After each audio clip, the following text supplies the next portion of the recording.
Super ಆಗಿದೆ. ಮಕ್ಕಳಿಗಂತೂ ಇಷ್ಟವಾದ tiffin. ಈ ಬ್ರೆಡ್ಡನ್ನು ಟೋಸ್ಟ್ ಮಾಡುವ. ಬ್ರೆಡ್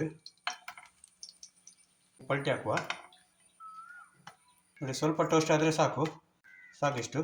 ಇದನ್ನು ತೆಗೆದಿಡುವ. ನೋಡಿ, ಕಟ್ ಮಾಡಿ ತಗೊಂಡಿದ್ದೇನೆ. ತೆಂಗಿನ ಎಣ್ಣೆ ಹಾಕುವ. ಜೀರಿಗೆ, 2 ಕಾಯಿ ಮೆಣಸು ಹಾಕಿದ್ದೇನೆ. ನೀರುಳ್ಳಿ 2 ಗೆಡ್ಡೆ, ಕರಿಬೇವು ಸೊಪ್ಪು, ಟೊಮೆಟೊ ಹಾಕುವ. ಜಿಂಜರ್ ಗಾರ್ಲಿಕ್ ಪೇಸ್ಟ್ ಚೆನ್ನಾಗಿ ಫ್ರೈ ಆಗಬೇಕು.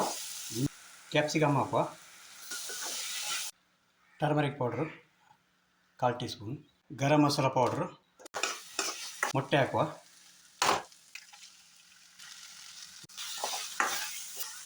ಉಪ್ಪು ಹಾಕುವ ರುಚಿಗೆ ತಕ್ಕ. ಬ್ರೆಡ್ ಹಾಕುವ. ಸ್ವಲ್ಪ ಕೊತ್ತಂಬರಿ ಸೊಪ್ಪು ಹಾಕುವ. ಮಿಕ್ಸ್ ಮಾಡುವ ಚೆನ್ನಾಗಿ. ಪೆಪ್ಪರ್ ಪೌಡ್ರು ಒಂದು 1/2 ಟೀ ಸ್ಪೂನ್ ಅಷ್ಟು. ಚೆನ್ನಾಗಿ ಮಿಕ್ಸ್ ಮಾಡುವ. ಸ್ವಲ್ಪ ಲಿಂಬೆ ಹಣ್ಣಿನ ರಸ ಹಾಕುವ.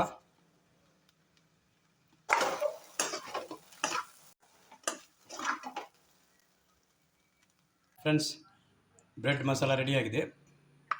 ಎಗ್ ಬ್ರೆಡ್ ಮಸಾಲ ಮಕ್ಕಳಿಗೆ ತುಂಬ ಇಷ್ಟ ಆಗ್ತದೆ. ಸ್ವಲ್ಪ ಕೊತ್ತಂಬರಿ ಸೊಪ್ಪು ಹಾಕುವ ಮೇಲೆ.